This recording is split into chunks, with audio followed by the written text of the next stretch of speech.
Hello বন্ধুরা, কেমন আছেন সবাই? আশা করি সবাই ভালো আছেন। আজকে গল্প অনুভূতির সুপ্ত কোণে, লেখিকা কায়নাত আফরিন মাইশা, পর্ব 9।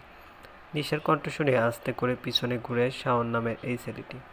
তার মুখমণ্ডল মেহেরের কাছে কি একটা কারণে খুব পরিচিত মনে হলো। ছেলেটাকে শুধু ফর্সা বললে ভুল হবে, একেবারে মারাত্মক রকমের ফর্সা।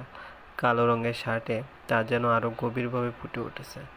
সাথের হাতাটি ভাঁজ করে রাখার কারণে কবজির একপাশে অস্পষ্টভাবে একটু ট্যাটু দেখতে পারছে মেহের। ডান হাতে রয়েছে একটা জ্বলন্ত সিগারেট। এমন সুন্দর একটি ছেলের হাতে সিগারেট খুবই বেমানান মনে হচ্ছে মেহেরের কাছে। শাওনের তীব্র দৃষ্টি সরাসরি মেহের আর নাদিয়ার দিকে। মেহেরের দিকে তাকিয়ে নিশার উদ্দেশ্যে বলে ওঠে, নিশা, ইজ দিস গার্ল যার কথা গতকাল বলেছিলে? ইয়া। শাওন বাইক থেকে উঠে মেহের আর নাদিয়ার কাছে দাঁড়ায়। বেচারা নাদিয়া তো কাছুমুছু করে দাঁড়িয়ে আছে। সাদাতের কাছে শুনেছে শাওন নামের এই ছেলেটির কথা। ভার্সিটির সিনিয়র স্টুডেন্ট আর পলিটিক্যাল লিডারের ছেলে বলে বড্ড রকমের উগ্র এই ছেলেটা।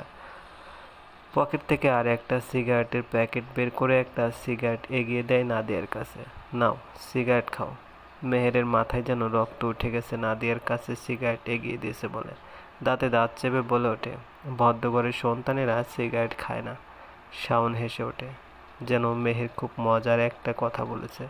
কিছুক্ষণ পর মেহেরকে বলে, ভার্সিটির সিনিয়রদের সাথে বেয়াদবি করো, এটা কোন ধরনের ভদ্রতা? ওকে, তাহলে তুমি খাও। মেহেরের কাছে সিগারেট এগিয়ে দিতে মেহের কষে একটা চড় মারে শাওনকে। এ দৃশ্য দেখে সব স্টুডেন্ট যেন হতভম্ব হয়ে যায়, ইভেন শাওন নিজেও। এই শাওন চৌধুরীকে কেউ কখনো থাপ্পড় মারতে পারবে এটা ভাবতেই ফর্সা মুখ লাল বর্ণ হতে শুরু করেছে শাওনের। এদিকে মেয়েরেরও রাগ চোখ দিয়ে পানি ঝরছে। শাওন একটা জোরে লাথি দিয়ে পিছনে পার্কিং থাকা নিজের বাইকটা ফেলে দেয়। ওর মন চাচ্ছে এই মেয়েরকে জাস্ট খুন করে ফেলতে। রাগে চিল্লিয়ে বলে ওঠে, তুমি শুধু মেয়ে বলে তোমায় ছেড়ে দিলাম, না হলে এক্ষুনি জান কবজ হয়ে যেত তোমার। কি হচ্ছে এখানে? আদ্রাপের কণ্ঠ শুনতেই চোখ মুখ শুকিয়ে গেছে মেহেরের। আদ্রাপ বারবার বলেছিল ভার্সিটিতে কোনো ঝামেলা না করতে, কিন্তু এখানে তারাই বা কী দোষ? শাওন ওকে সিগারেট অফার করেছে এটা ভাবতে আর নিজেকে সামলিয়ে উঠতে পারেনি মেহের। পিছনে ঘুরে দেখে আদ্রাপ জিজ্ঞাসু চোখে তাকিয়েছে সবার দিকে। মেহের নিজের শুষ্ক ঠোঁটজোড়া হালকা নাড়িয়ে বলে, আদ্রাপ তুমি? Are you? মেহেরের কথার মাঝখানে নিশা আদ্রাপকে প্রশ্ন করায় থমকে যায় মেহের। আদ্রাপ তখন তাকিয়ে আছে মেহেরের দিকে। নিশার প্রশ্ন অপেক্ষা করে মেহেরকে আবারও প্রশ্ন করে, কি হয়েছে মেহু? শাওন নামের এই ছেলেটি আমায় আর নাদিয়াকে সিগারেট অফার করেছিল। আমি না করা সত্ত্বেও উল্টোপাল্টা কথা বলে যে আমরা নাকি তাদের সাথে বেয়াদবি করেছি, যেমন কিছুই হয়নি। তাই আমি তাকে চর। মেহের নিজের কণ্ঠস্বর মিলিয়ে ফেলতে আদ্রাপের চল শক্ত হয়ে যায়, কারণ এসব উগ্রতা আদ্রাপের কাছে ঘৃণ্য এক বস্তু। কিন্তু এখন এই পরিস্থিতিটা নষ্ট করতে চায় না সে, তাই নিজের রাগটাকে দমিয়ে শাওনের কাছে দাঁড়ায় সে। এরকম পাবলিক প্লেসে একটা মেয়েকে সিগারেট অফার করলে যে থাপ্পড় খাবে এটাই স্বাভাবিক। আমি মানছি ওর রাগ অনেক বেশি, বাট নেক্সট টাইম ওর সাথে আর এমন না করলেই হবে কেমন? রাগে মুখমণ্ডল লাল বর্ণ ধারণ করেছে শাওনের। ক্ষিপ্ত দৃষ্টিতে তাকিয়েছে আদ্রাপের দিকে, যেন পারলে এই মুহূর্তে তাকে শেষ করে ফেলবে। দাঁতে দাঁত চেপে সে বলে ওঠে, কে হও তুমি ছাপাই দেওয়ার? আলতো হাসে আদ্রাপ। শাওনের চোখে চোখ রেখে বলে ওঠে, she is my life partner, my everything. তাহলে বলে দিও তোমার লাইফ পার্টনারকে। শাওন চৌধুরীকে মারার দুঃসাহস দেখিয়েছে সে, এত সহজে ছাড়ব না ওকে।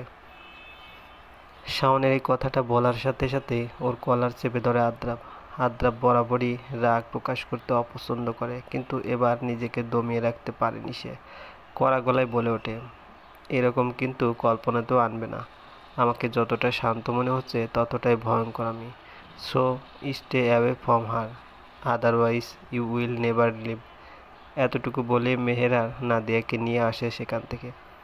শাওনকে এতটা নীরব দেখে নিশা, রাহাত আর বাকিরা প্রচণ্ড পরিমাণে ভয় পাচ্ছে, কারণ শাওন যে এত সহজে ওদের ছাড়বে না এটা ভালো মতোই বুঝে নিয়েছে সবাই। শাওন আনমনে বলে ওঠে, শাওন চৌধুরীর নজরে পড়েছো তোমরা, এত সহজে নিস্তার পাবে না। বাতাসের পাল্টা প্রবাহের মধ্যে দিয়ে এগিয়ে যাচ্ছে গাড়িটা, বেশ হাই স্পিডেই এগিয়ে যাচ্ছে। রাগে টকবক করতে থাকা মেহের এখন চুপসে বসে আছে শুধুমাত্র আদ্যাপের কারণে। আদ্যাপ ভয়ঙ্করভাবে রেগে আছে। রাগের কারণে কপালের আর গলার রগ কেমন যেন ফুলে আছে। আদ্যাপ যে এতটাও রাগতে পারে মেহের তা কল্পনার বাইরে ছিল। কথাটা আসলেই সত্যি যে শান্ত মানুষের রাগ অনেক বেশি, সহজে তারা রাগে না, কিন্তু যখন রাগে তখন তো এখন আর ভাবার মতো মন মানসিকতা মেহেরের কাছে নেই। একটু সাহস কুড়িয়ে সে বলে ওঠে, আদ্রাপ। আদ্যাপ তখনও গাড়ি চালাতে মগ্ন। মেহের এবার বলেছে, আমি বুঝছি না তুমি এত রাগ করছো কেন। এবার গাড়ি থামিয়ে ক্ষিপ্র চোখে আদ্যাপ তাকায় মেহেরের দিকে, এক প্রকার গর্জে বলে ওঠে, আর একটা প্রশ্ন করলে তোমার যে কি অবস্থা করব ভাবতে পারবে না তুমি। কবে জানি তোমার চিন্তায় আমায় মরেই যেতে হবে। তোমায় আমি বারবার বলেছি যে কেউ কিছু বললে হুটহাট রেগে যেও না, আর তুমি? ওই ছেলে আমায় সিগারেট খেতে বলেছে আর তুমি? থামো, ডমকে বলে ওঠে। ওই সিচুয়েশনে যে কেউই এমন করবে, আর ঘটনাটির শুরু থেকে শেষ পর্যন্ত না দিয়ে আমায় সবই বলেছে। একটু থেমে, কি বলেছিলাম আমি? মনে আছে? তোমায় আমি বারবার বলেছি যে এসব সিচুয়েশন জড়াতে না। ক্যান্টিনে তাদের কথা শুনিয়েছ, ভালো কথা, কিন্তু আজ কেন ওদের সাথে ঢ্যাং ঢ্যাং করে চলে গেলে? যে তোরা ভার্সিটির কোনো প্রফেসরকে ভয় পায় না, তাহলে বুঝে নিবে হয়তো ওদের ক্ষমতা আছে বলেই এমন করেছে, আর তারা চাইছে তুমি নিজের থেকে ওদের সাথে ঝামেলা করো যাতে তোমায় সহজেই ভার্সিটি থেকে বের করে দিতে পারবে। এতটুকু তুমি বুঝো না? মেহের চুপ হয়ে আছে। আসলেই তো এই কথাটা ওর মাথায় আসেনি। কত বড় একটা বোকামি করে ফেলেছে এটা বুঝেই মেহের থম মেরে রইল। আদ্যাপ গাড়ির সিটে হেলান দিয়ে ক্রমাগত চেষ্টা করছে নিজের রাগকে নিয়ন্ত্রণ করার। এই প্রথমবার সে ব্যর্থ হলো। শাওনের মেহেরের উদ্দেশ্যে সেই কথাগুলো কানে ভেসে আসতেই বারবার চোখ মুখ শক্ত হয়ে আসছে ওর। শেষমেশ মেহেরের বাহু চেপে নিজের কাছে নিয়ে আসে আদ্যাপ, এতটাই কাছে যে একে অপরের নিঃশ্বাস গুনতে পারবে দুজনে। আদ্যাপ এবার কড়া গলায় বলে ওঠে, একটা বার আমায় শুধু বলো, আমার কথা শুনলে কি এমন প্রবলেম হয় তোমার? কেন আমার কথা তুমি শোনো না? বিয়ের পর থেকে দেখে আসছি তোমার এই উদ্ভট কাজগুলো, আর আজ আজ ওই কে না কে তোমার নামে। এতটুকু বলেই থেমে যায় আদ্যাপ। এই প্রথম মেহেরের চোখ দিয়ে নোনা জল গড়িয়ে পড়ছে, কিন্তু আদ্যাপ তা দেখে তাচ্ছিল্যে হাসি আসে। আজ কান্না করে কি আর হবে? ভেবেছিলাম তুমি যেমনই হও না কেন এক সময় আমায় মেনে নিবে, বাট না। এতটুকু বলেই কিছুক্ষণ থেমে থাকে। তোমায় কিছু বলাই বেকার, এখন বাসায় চলো। মেহেরকে বাড়ির সামনে নামিয়ে দিয়ে আদ্যাপ কোনো কথা না বলেই অফিসে চলে যায়। এবার মেহেরের অভিমান হয়েছে, প্রচণ্ড রকমের অভিমান। সে মানছে যে আদ্যাপের কথা না শুনে ভুল করেছে, সে তাই বলে এত জঘন্য ব্যবহার করবে সে? মেহেরের বাহুজোড়া আদ্যাপ এত ক্রূরভাবে চেপে ধরেছিল যে এখন ব্যথা অনুভব হচ্ছে মেহেরের। নবীনবরণ উপলক্ষে ভার্সিটি কিছুদিন বন্ধ থাকবে, তাই রুমে গিয়ে কাপড় গুছিয়ে নেয় সে নিজের বাড়ি যাওয়ার জন্য। এই আদ্যাপের সাথে এখন থাকবে না সে। তনু বেগমকে বলে একাই সে চলে যায় নিজের বাড়িতে। বিকেলের দিকে মেহেরের বাবা মা বোন হঠাৎ নিজের আদরের মেয়েকে দেখে ঘরে যেন খুশির জোয়ার ভাসিয়ে দেয়। যদিও সবাই জিজ্ঞেস করেছিল যে আদ্যাপ কোথায়, মেহের বরাবরই নিপুণতার সাথে সেই প্রশ্ন এড়িয়ে দিয়েছে। রাত এখন প্রায় 12:30। নিজের ছোট্ট বোন প্রভার সাথে KGF মুভিটা খুব মনোযোগ দিয়ে দেখছে মেহের।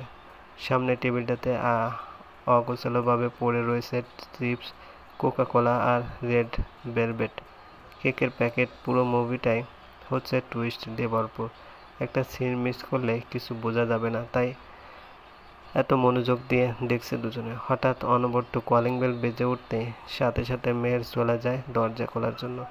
আধা ঘন্টা আগে পিৎজা হাট থেকে একটা পিৎজা অর্ডার করেছিল সে, কিন্তু দরজা খোলার সাথে সাথে মেহের যেন অবাকের চূড়ান্ত পর্যায়ে চলে গেছে। আদ্যাপ গহীন দৃষ্টিতে তাকিয়ে আছে মেহেরের দিকে। কালো সিল্কি চুলগুলো খানিকটা অগোছালো, শার্টের হাতা দুটো ফোল্ড করে এক হাতে পকেটে ঢুকিয়ে দাঁড়িয়ে আছে।